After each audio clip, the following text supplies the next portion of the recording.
조선 중기 한양 도성 십리박, 한 치 앞도 분간할 수 없는 짙은 안개가 산허리를 휘감고 있는 깊은 산중이다. 앙상한 나뭇가지 사이로 허물어져가는 기와집 한 채가 흉물스럽게 자리를 지키고 있다. 세간에서는 이곳을 귀신이 통곡하는 집, 귀곡산장이라 부르며 근처에 얼씬도 하지 않는다. 정막만이 감도는 산장에 돌연 짐승의 단말마와도 같은 처절한 비명이 터져나온다. 으악! 닥쳐라! 제발 그 찢어진 입을 다물란 말이다! 방 안 가득 매캐한 쑥뜸 냄새와 살이 썩어 문드러지는 뒤릿한 혈량이 진동한다. 한때 용맹한 무관으로 이름을 떨쳤던 강대감은 식은땀에 젖은 채 자신의 왼쪽 무릎 위를 피가 나도록 움켜쥐고 있다. 그의 눈동자는 공포와 광기로 붉게 충혈되어 있다. 타들어가는구나. 살가죽이 불에 데인 듯 뜨겁고 뼈마디가 으스러지는 듯하다. 내 평생 전장을 누비며 수없는 칼밥을 먹었으나 이토록 끔찍한 고통은 겪어보지 못했다. 강대감의 무릎 위에는 사람의 얼굴 형상한 붉은 종기, 인면창이 돋아나 있다. 종기의 눈꺼풀이 꿈틀거리며 입을 달싹이자 기괴한 마찰음이 방 안을 울린다. 강대감은 쏘스라치게 놀라며 벽 쪽으로 몸을 웅크린다. 오지 마라. 내게 말을 걸지 마라. 내가 뵌 것은 적군의 목이었지 사사로운 원한이 아니었다. 헌데 어찌하여 너는 죽어서도 내 살에 기생하여 이리도 나를 괴롭히는 것이냐. 네 놈이 정녕 전쟁터에서 죽어간 원혼들의 저주란 말이냐. 인면창이 쩝쩝거리며 무언가를 갈구하는 듯 입을 벌리자 강대감은 덜덜 떨리는 손으로 탁자 위에 놓인 독한 소주병을 집어든다. 병이 부딪히는 소리가 요란하게 떨린다. 내 놈이 원하는 것이 이 술이더냐 아니면 내 남은 피더냐. 차라리 내 숨통을 끊어다오. 영원히 끝나지 않을 이 지옥 같은 밤을 견디느니 혀를 깨물고 죽는 편이 나을 것이다. 강대감은 소주를 인면창의 입에 들이붓는다. 살이 타는 듯한 고통에 그의 몸이 활처럼 휘어진다. 거친 숨소리가 잦아들 무렵 그는 흐릿해지는 정신을 붙잡으며 허공을 응시한다. 허나 무인으로서 제 손으로 목숨을 끊는 것조차 허락되지 않는 비루한 몸뚱이가 되었구나. 제발 누가 와서 이 끔찍한 악몽을 끝내주게나. 눅눅한 습기가 밴 산장 안, 칠흑 같은 어둠 속에서 오로지 화로의 불빛만이 위태롭게 일렁인다. 코를 찌르는 비릿한 피냄새와 독초를 다리는 매캐한 연기가 뒤섞여 숨을 쉴 때마다 폐부를 묵직하게 짓누른다. 연화는 그 자욱한 연기 속에서 묵묵히 부채질을 하고 있다. 약탕기 안에서 검붉은 액체가 걸쭉하게 끓어오르는 소리가 정적을 깬다. 이 지독한 악취, 살이 썩어 문드러지는 고름 냄새를 덮으려면 독을 품은 약초가 아니면 안 된다. 혀가 잘려 비명 한번 지르지 못하는 내 신세나 인면창에 갉아먹혀 짐승이 된 대감이나 이곳은 산 사람의 거처가 아닌 게지. 연화가 갓 다려낸 뜨거운 탕약을 소반에 받쳐들고 방문을 연다. 방 깊숙한 곳 병풍 뒤 그림자에서 그르렁거리는 짐승의 숨소리가 들려온다. 살점이 지식여지는 고통에 찬 신음이 어둠을 타고 흘러나온다. 응, 불이다. 내 무릎에서 불길이 치솟아. 놈들이 내 살을 물어뜯고 있어. 연화가 조심스레 다가가 약사발을 내밀자 어둠 속에 웅크리고 있던 강대감이 핏발선 눈을 부릅뜨며 고개를 쳐든다. 일그러진 그의 얼굴은 이미 인간의 형상이 아니다. 치워라. 그 따위 구정물을 또 들이미는 게냐? 니년 따위가 어찌 알겠느냐?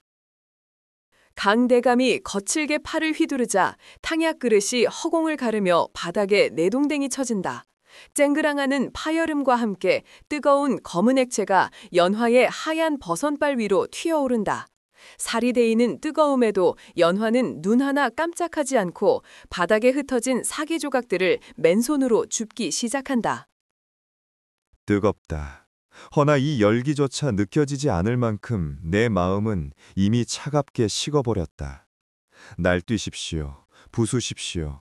당신이 지은 죄업의 무게가 당신을 짓누를 때까지 나는 그저 그림자처럼 곁을 지킬 뿐입니다. 꼴도 보기 싫다. 벙어리 주제에 감히 내 고통을 동정하는 눈으로 보지 마라. 니년도 속으로는 내 흉측한 몰골을 비웃고 있겠지. 썩 꺼져거라. 썩 꺼져. 강대감의 폭언이 비수처럼 날아들지만 연화는 피가 배어나오는 손끝을 옷자락에 쓱 문지르고는 다시금 묵묵히 바다를 닦아낸다. 그녀의 무심한 눈동자 깊은 곳에는 연민인지 증오인지 모를 서늘한 빛이 감돈다. 비웃음이라 아니요 대감. 나는 봅니다. 당신 무릎에 돋아난 그 인면창이 당신이 베어버린 수많은 목숨들의 원혼임을. 그들이 울부짖을 때마다 당신은 지옥을 맛보겠지요. 내 혀가 없어도 당신의 비명이 대신 울려 퍼지니 족합니다. 연화가 깨진 조각들을 챙겨 방을 나서자 다시금 어둠이 내려앉는다. 홀로 남겨진 강대감은 자신의 환부인 인면창을 부여잡고 짐승처럼 울부짖으며 바닥을 긁어댄다. 산장 밖으로 처절한 비명소리가 안개를 타고 밤공기 속으로 흩어진다. 음습한 산바람이 썩은 문풍지를 때리고 산장 곳곳에는 곰팡이 내와 뒤섞인 시큼한 양냄새가 진동한다. 강대감의 먼 친척 조카인 조생은 툇마루에 걸터 앉아 미간을 잔뜩 찌푸린 채 부채질을 해댄다. 비단 옷을 휘감았으나 눈매다 뱀처럼 가늘고 욕심이 가득 찬 사내다. 그는 방 안에서 들려오는 강대감의 거친 기침 소리에 귀를 기울인다. 저 지겨운 기침 소리, 당장이라도 끊어질 듯 하면서도 질기게 이어지는구나. 명줄 한 번 잠으로 징글징글 하도다. 저 놓친 내가 눈을 감아야 이 산장이며 논밭이 내 차지가 될 터인데. 조생의 시선이 부엌 쪽으로 향한다. 벙어리 하녀 연화가 검은 뚝배기를 들고 조심스레 걸어 나오고 있다. 그녀의 무표정한 얼굴과 기척 없는 발걸음은 마치 산 사람이 아닌 듯 기이하다. 조생은 탕약 그릇에서 피어오르는 역한 냄새에 코를 막으며 입맛을 다신다. 저 계집이 문제야. 혀가 잘려 말도 못하는 주제에 도대체 무슨 약을 쓰기에 다 죽어가던 송장을 살려놓는단 말인가. 의원들도 포기한 병세가 아니더냐. 필시 무언가 수상한 꿍꿍이가 있음이 분명해. 밤이 깊어지자 산장은 칠흑 같은 어둠에 잠긴다.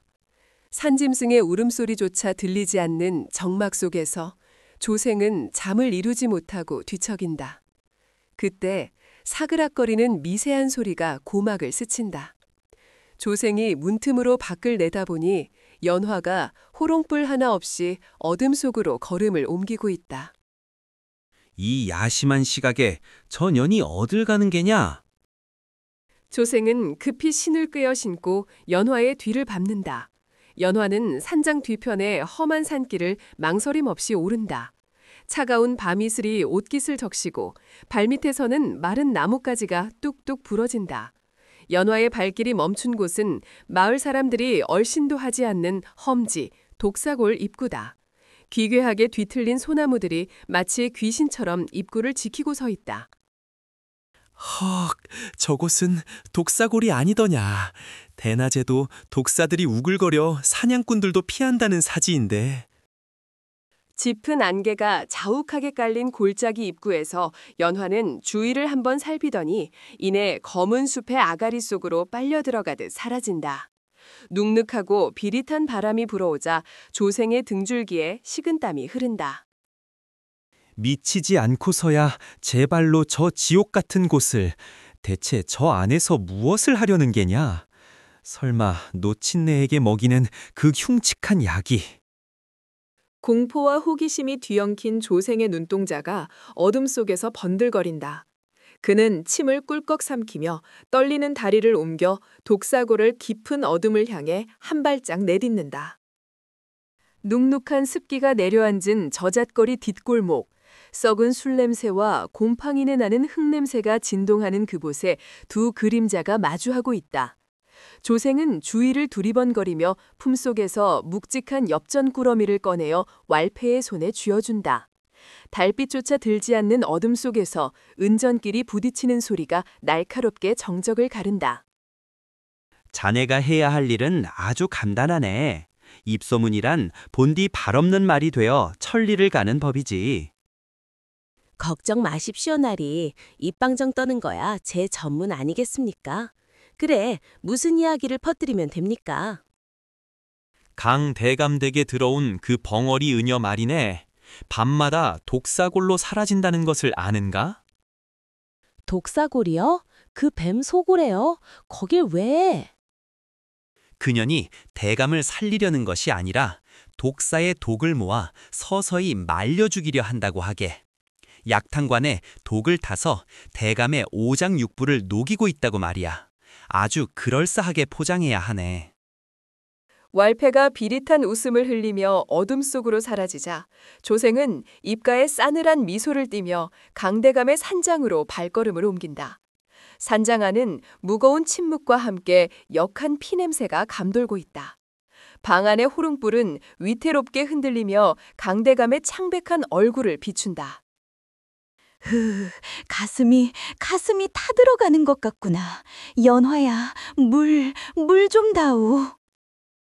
그때 약초 바구니를 든 연화가 방으로 들어선다. 그녀의 옷자락에서는 숲의 비릿한 풀냄새와 알 수 없는 흙냄새가 배어있다. 그녀가 다려온 탕약을 대감에게 올리자 약사발을 비운 강 대감의 몸이 갑자기 활처럼 휘어진다. 컥. 강 대감의 입에서 건붉은 피가 왈칵 쏟아져 나온다. 흰 이불 위로 선명한 핏자국이 튀어오르고 비릿한 혈량이 방 안을 가득 메운다. 문 밖에서 이 광경을 지켜보던 조생은 짐짓 놀란 척하며 방문을 박차고 들어온다. 아니 대감마님, 이게 무슨 변고입니까? 이 피를 좀 보십시오. 숨이 안 쉬어지는구나. 조카님. 내 인연, 도대체 대감마님께 무엇을 먹인 것이냐? 밤마다 독사골을 들락거리더니 기어이 뱀독을 써서 대감마님을 해하려 한 게로구나. 연화는 억울함에 눈을 크게 뜨고 고개를 세차게 저어보지만 입 밖으로 나오는 것은 거친 숨소리뿐이다. 조생은 핏기 없는 대감의 얼굴을 내려다보며 겉으로는 통탄에 맞지 않는 표정을 짓지만 속으로는 쾌재를 부른다. 저 꼴을 좀 보게. 피를 한 바가지나 쏟았으니 이제 오늘 내일 하겠구나. 저 벙어리 계집이 탕약을 올릴 때마다 니놈 명줄이 줄어드는 줄도 모르고 받아먹다니 어리석은 늙은이 같으니라고. 조생의 눈빛이 탐욕스럽게 번들거린다. 그는 고통에 몸부림치는 강대감을 뒤로 한 채 겁에 질린 연화를 사납게 몰아세운다. 썩 물러가라. 니년이 끓인 약은 독약이나 다름없다.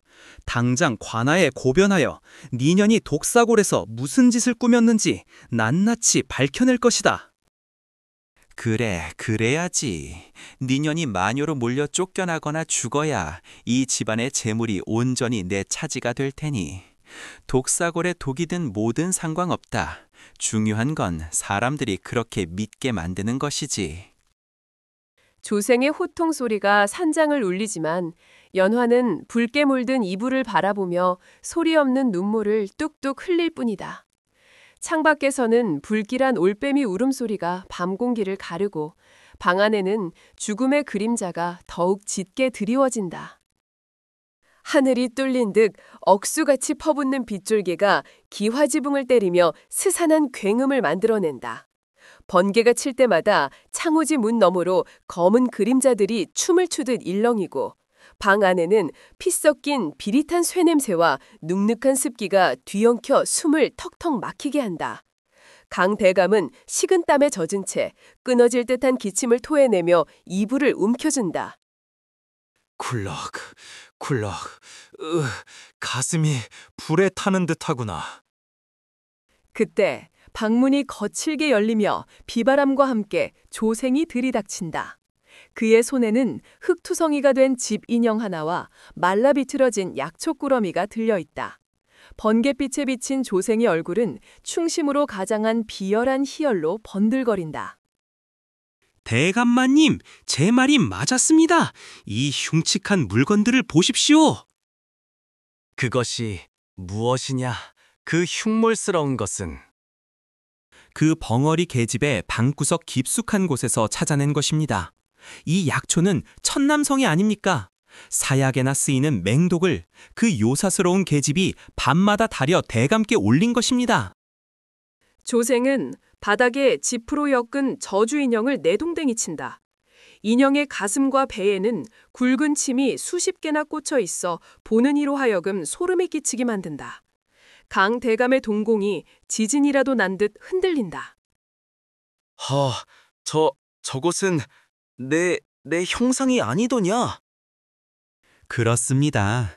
겉으로는 의녀인 척하며 병수발을 들었으나 실상은 이 저주 인형에 침을 놓고 독초를 먹여 대감의 오장육부를 서서히 녹이고 있었던 것입니다.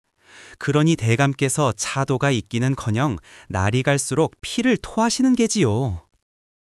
방 한 구석 약탕기를 들고 서 있던 연화의 손이 심하게 떨린다.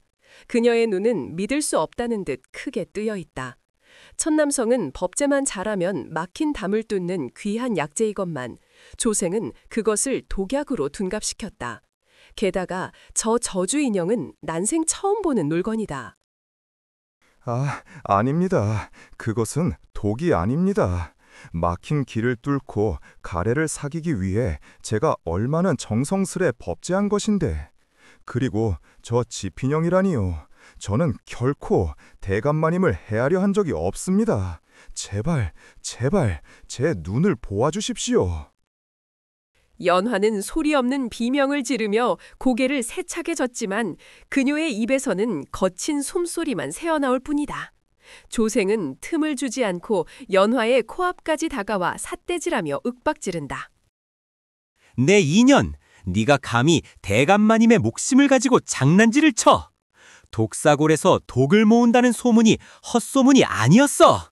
이 앙큼한 것이 벙어리 흉내를 내며 우리 모두를 속인 게야. 믿을 수 없다. 내 너를 친딸처럼 여겼거늘. 아닙니다. 대감마님, 제 진심을 제발 알아주소서. 억울합니다. 저는 그저 살리고 싶었을 뿐입니다. 가슴이 찢어질 것 같습니다. 어찌하여 하늘은 제게 혀를 주지 않으셨습니까? 연화가 억울함에 복받쳐 무릎을 꿇고 엎드려 울먹이자 강대감의 눈빛이 배신감과 공포로 붉게 물든다.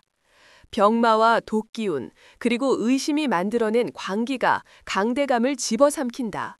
그는 피 묻은 입술을 떨며 쥐어짜듯 소리친다. 저 요물을 당장 끌어내라. 내 눈앞에서 치워버리란 말이다. 여봐라, 뭣들 하느냐.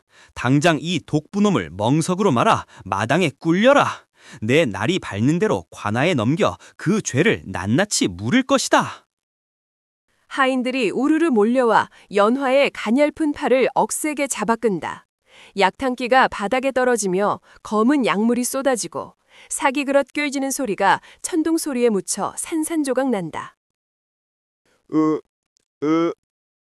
그래, 그렇게 발버둥 쳐보아라. 혀 없는 네가 할 수 있는 것이라곤 짐승 같은 울음소리를 내는 것뿐이지. 대감은 이젠 내 손안에 있다. 끌려나가는 연하의 시선이 마지막으로 조생에게 꽂힌다. 비릿한 미소를 머금은 조생의 얼굴 위로 번개가 번쩍인다. 억수같이 쏟아지는 빗소리는 연화의 억울한 신음을 그리고 강대감의 절망적인 기침소리를 무참히 집어삼킨다. 천둥 소리가 기와 지붕을 쪼갤 듯이 울부짖고 억수같이 쏟아지는 빗줄기는 마당의 흙을 검게 뒤집어 놓는다. 사랑방의 문풍지가 거센 바람에 비명을 지르듯 떨리고 방안을 비추는 호롱불조차 위태롭게 흔들린다. 강대감은 조생이 가져온 저주 인형과 말라비틀어진 천남성 또리를 쥔 채 핏발선 눈으로 연화를 노려본다. 내 이인연, 내 너를 거두어 먹이고 입혔거늘 돌아오는 것이 고작 이 끔찍한 독초와 저주란 말이냐. 연화는 털썩 무릎을 꿇는다. 억울함에 눈물이 본물 터지듯 흘러내리고 그녀의 가냘픈 두 손이 허공을 가르며 필사적으로 움직인다. 그것은 살려달라는 애원이 아니라 오해를 풀고자 하는 처절한 몸짓이다. 하지만 분노와 배신감에 눈이 먼 강대감에게 그 손짓은 그저 기괴한 요술이나 변명처럼 보일 뿐이다. 그 더러운 손짓을 멈추거라. 네가 끓여올린 그 검은 탕약이 나를 살리는 약인 줄로만 알았더니 밤마다 내 오장육부를 녹여내고 있었구나. 배가 끊어질 듯 아프다. 이 고통이 병마 탓인지 아니면 믿었던 이에 대한 배신감 탓인지 분간조차 가지 않는구나. 어찌 사람의 탈을 쓰고 이토록 잔인할 수 있단 말인가. 내 너를 딸처럼 여겼거늘. 강대감은 치밀어 오르는 화를 참지 못하고 손을 들어 연화의 뺨을 세차게 후려친다. 짝 하는 파열음이 빗소리를 뚫고 방안을 날카롭게 울린다. 연화는 바닥으로 나뒹굴고 터진 입가에는 붉은 선혈이 맺힌다. 그녀는 다시금 일어나 강대감의 바짓가랑이를 잡으려 하지만 조생이 앞을 가로막는다. 대감마님, 더 들을 것도 없습니다. 이 요물이 벙어리 행세를 하며 마님을 홀리고 뒤로는 굿판을 벌여 집안을 망치려 든 것이 명백합니다. 관아에 넘겨봤자 요사스러운 현올림으로 빠져나갈 것이니 제가 처리하겠습니다. 지금 당장 내치지 않으시면 이 계집이 품은 도끼가 대감님의 명줄을 끊어놓을 것입니다. 고 대감은 고tum스러운 신음과 함께 고개를 돌려버린다. 주인의 침묵을 허락으로 받아들인 조생은 멍하니 쓰러져 있는 연화에게 달려들어 거친 밧줄로 그녀의 온몸을 결박한다. 살이 파고들 만큼 단단히 묶인 연화는 짐짝처럼 들쳐엎혀 빗속으로 끌려나간다. 폭우가 쏟아지는 어둠 속 조생은 연화를 데리고 마을 뒤편 가파른 절벽으로 향한다. 으라차차, 비바람 한번 거세구나. 내년에 마지막 가는 길을 하늘도 아는 모양이지. 절벽 아래로는 불어난 강물이 맹수처럼 포효하며 흐르고 있다. 벼랑 끝에선 조생은 젖은 머리카락을 쓸어 넘기며 밧줄에 묶인 채 바들바들 떨고 있는 연화를 내려다본다. 그의 입가에는 비열한 미소가 번진다. 쯧쯧, 그러게 내 눈에 띄지 말고 쥐 죽은 듯 살았어야지. 니년이 끓인 약 덕분에 대감의 병세가 호전되는 꼴을 내가 두고 볼 줄 알았더냐. 하늘이시여, 저는 그저 대감님의 고통을 덜어드리고 싶었을 뿐입니다. 제 손끝에 담긴 것은 독이 아니라 그분을 살리고자 하는 간절한 염원이었습니다. 어찌하여 저에게 이런 가혹한 시련을 주시나이까? 부디 제가 사라지더라도 강 대감님의 병원만은 낫게 해주소서. 억울함은 강물에 씻어 보낼 테니 그분만은 평안하시길.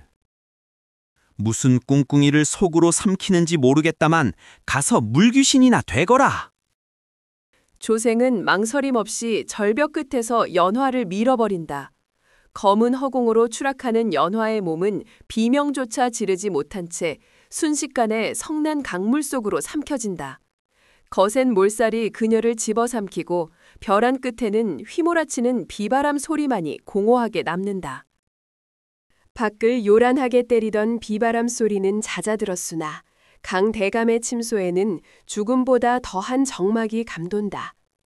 그는 이불을 턱 밑까지 끌어올린 채 다가올 고통을 기다리며 눈을 감고 있다. 하지만 이상하리만치 몸이 깃털처럼 가볍다. 뼈를 깎는 듯한 통증도 살이 타들어가는 자결감도 느껴지지 않는다. 놈들이 기어이 독을 썼구나. 네 명이 다하여 고통조차 느끼지 못하는 것인가. 허나 어찌하여 이토록 정신이 맑은 게냐? 강대감은 떨리는 손으로 머리맡에 촛불을 당겨 심지에 불을 붙인다. 흔들리는 불빛 아래 그는 조심스럽게 소매를 걷어올린다. 흉측하게 썩어 들어가던 팔뚝, 밤마다 저주처럼 웅얼거리던 인면창이 있어야 할 자리에는 보드라운 새살이 돋아나 있다. 이것이 무슨 조화란 말이냐? 그는 자신의 눈을 의심하며 팔을 이리저리 비틀어 본다. 고름과 악취는 온데간데 없고 어린아이의 피부처럼 매끈하다. 그제야 강대감의 시선이 방바닥 한 구석에 머문다. 아까 연화가 끌려가며 떨어뜨린 낡은 서책 한 권이 덩그러니 놓여 있다. 저것은 그 아이가 품에 안고 있던 것이 아니냐? 강대감은 엉금엉금 기어가서 처책을 집어든다. 겉표지는 달코해졌으나 안에는 삐뚤삐뚤하지만 정성을 다해 적어내려간 글자들이 빼곡하다. 진료일지. 하루도 빠짐없이 내 환부를 기록하였구나. 책장을 넘기는 강대감의 손끝이 파르르 떨린다. 마지막 장에 다다르자 눈물 자국으로 얼룩진 글귀가 눈에 들어온다.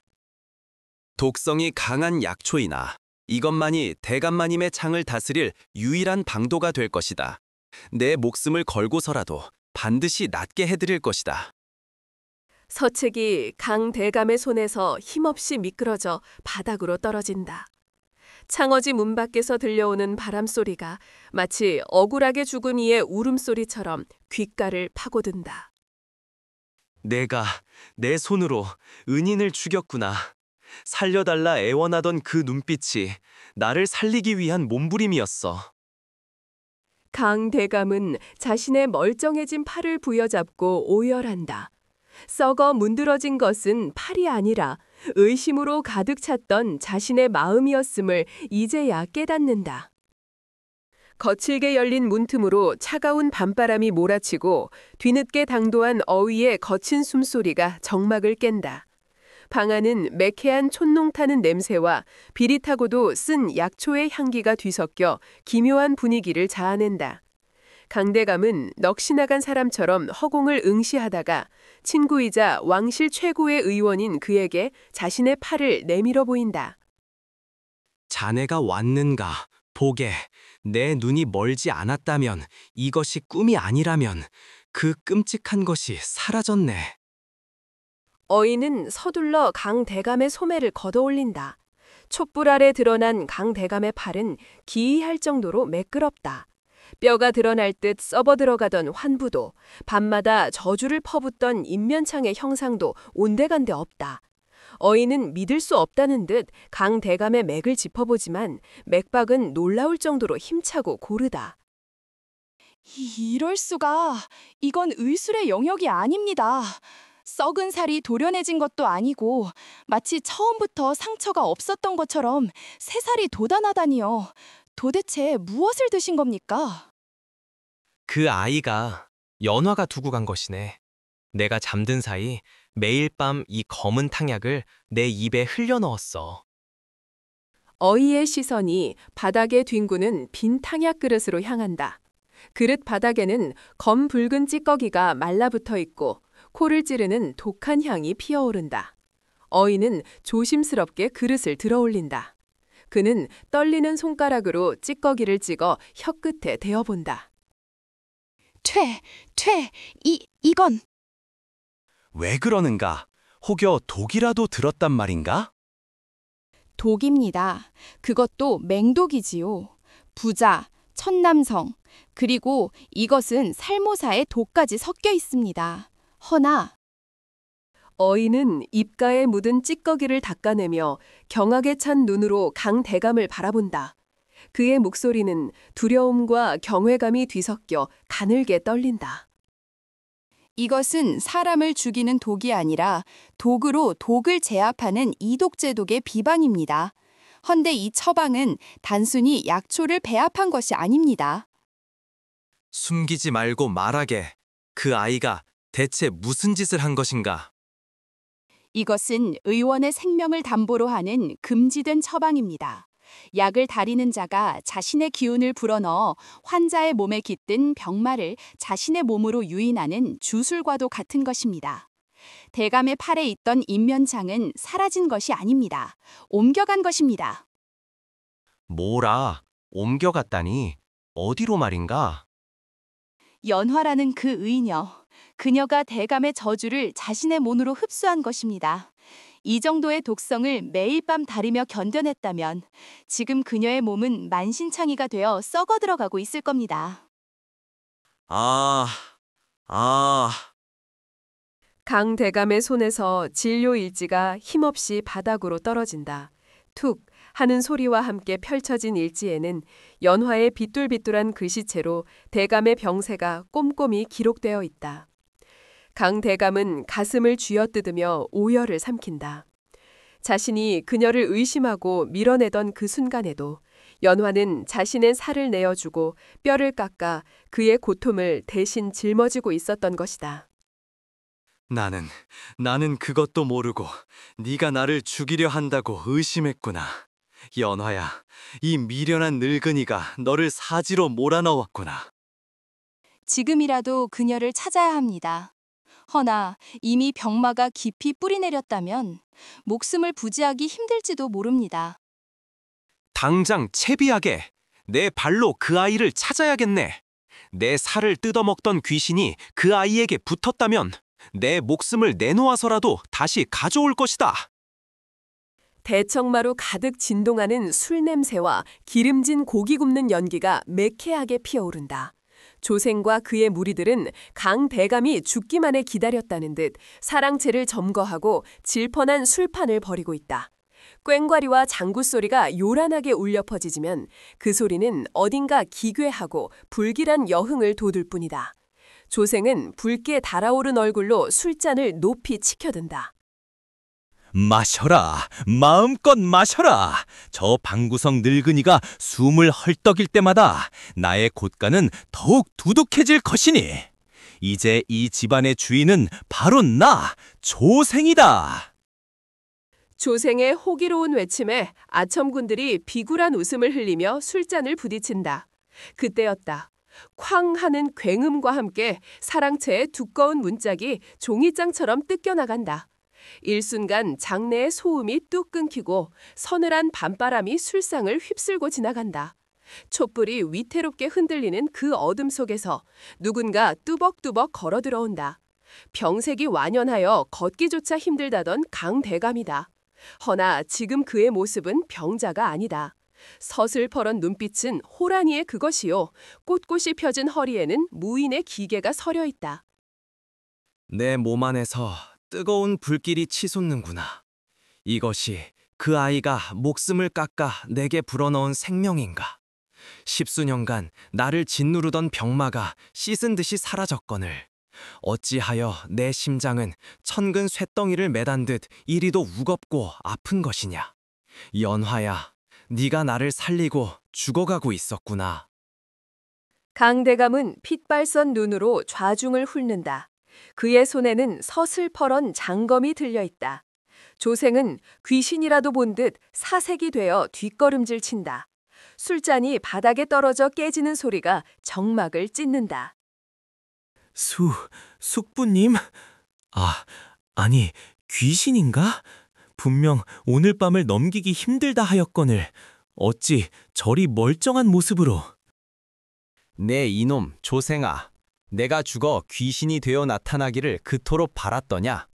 안타깝게도 나는 아직 이승의 밥을 먹고 숨을 쉬는 사람이다.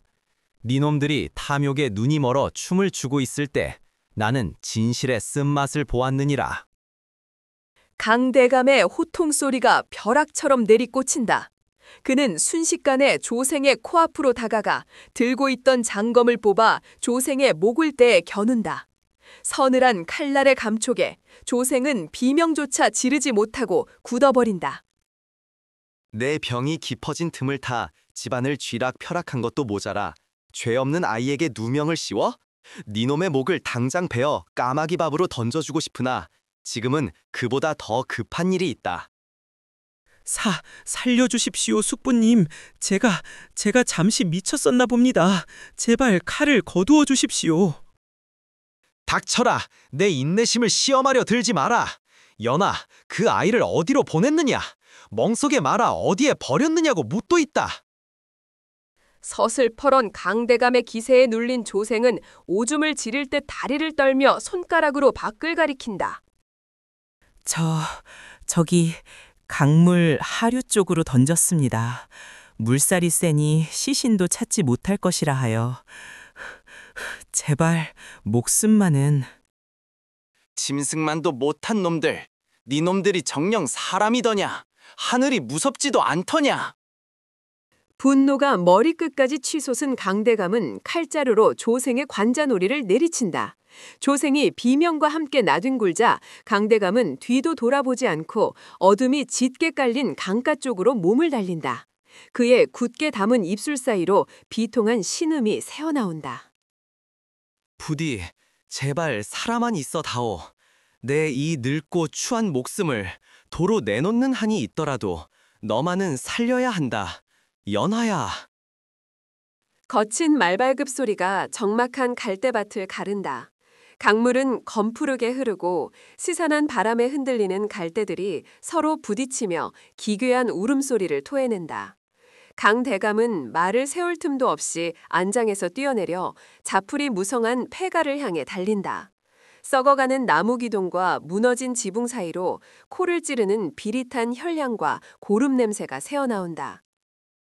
연화야, 어디 있느냐? 제발 사람만 다오. 대감은 떨리는 손으로 반쯤 부서진 문짝을 거칠게 젖힌다. 칠흑 같은 어둠 속 곰팡이 쓴 멍석 위에 누군가 웅크리고 있다. 희미한 달빛이 방 안으로 스며들자 끔찍한 형상이 드러난다. 고운 피부는 온데간데 없고 온몸이 검게 썩어 문드러져 있다. 살갗마다 돋아난 흉측한 종기들은 마치 사람의 얼굴 형상을 하고 꿈틀거린다. 아니, 이럴 수가. 이것이 정녕 사람의 몸이란 말이냐. 오지 마십시오. 나리, 제 꼴을 보지 마세요. 연화는 썩어가는 손으로 얼굴을 가리려 애쓰지만 손가락 마디마디조차 성한 곳이 없다. 그녀의 목소리는 갈라져 쇳소리가 나고 숨을 쉴 때마다 가슴에 돋아난 인면창들이 괴로움에 겨운 듯 함께 일그러진다. 강대감은 무릎이 꺾이듯 주저앉으며 바닥을 기어 그녀에게 다가간다. 내가 미련했다. 내가 어리석었다. 몸이 깃털처럼 가벼워진 것에 기뻐하며 그 무게가 고스란히 너에게 갔음을 어찌 몰랐단 말이냐. 나리께서 강건해지셨으니 되었습니다. 소녀는 그것으로 족합니다. 이 흉한 몰골이 나리께 해가 될까 두려울 뿐입니다. 강대감은 썩은 내 진동하는 연화의 몸을 와락 끌어안는다. 고름이 대감의 비단 옷을 적시고 역한 냄새가 코를 찌르지만 그는 아랑곳하지 않는다. 대감의 눈에서 뜨거운 눈물이 쏟아져 내려 연화의 검게 변한 뺨위로 떨어진다. 아니다. 흉하지 않다. 내 목숨을 구한 그대가 어찌 흉할 수 있단 말이냐. 내 몸에 붙어있던 저주받은 병마를 네가 다 가져갔구나. 이토록 가녀린 몸으로 그 고통을 어찌 견디었느냐. 내 평생 숱한 전장을 누비며 수많은 죽음을 보았으나 나를 위해 제 목숨을 거름 삼은 이는 그대뿐이었다. 이 빚을, 이 사무치는 은혜를 내가 어찌 다 갚는단 말이냐. 울지 마세요, 나리.